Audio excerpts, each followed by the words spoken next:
Hey there, safety officers. Let's talk about something critical today. Emergency evacuation procedures.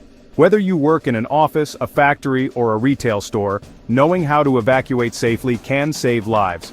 First things first, always have an evacuation plan. This plan should be clear, well documented, and communicated to all employees. Make sure everyone knows the evacuation routes and rally points. Regularly update and practice your plan so that everyone remains familiar with it. In an office setting, the primary focus is usually fire safety. When the alarm sounds, everyone should leave their workstations immediately. Don't use elevators, take the stairs instead. Move in a calm and orderly manner to the nearest exit. Once outside, head to your designated meeting point and check in with your safety officer. Factories can be more complex due to heavy machinery and chemicals. In these environments, it's crucial to shut down equipment safely before evacuating, if time allows. Follow the marked evacuation routes and avoid shortcuts. Wear any personal protective equipment that might be necessary during the evacuation.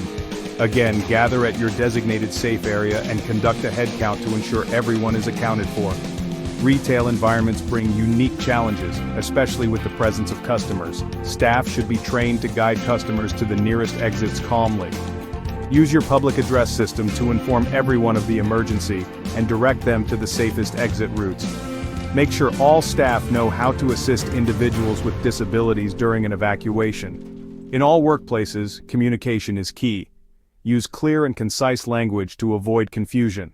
Ensure that emergency exits are well marked and unobstructed. Conduct regular drills so that everyone knows exactly what to do when an emergency strikes. Remember, the goal is to evacuate quickly but safely. Don't panic, don't rush, and always follow the procedures laid out in your emergency plan. Safety officers, it's your job to ensure that your team is prepared and that any evacuation is executed smoothly.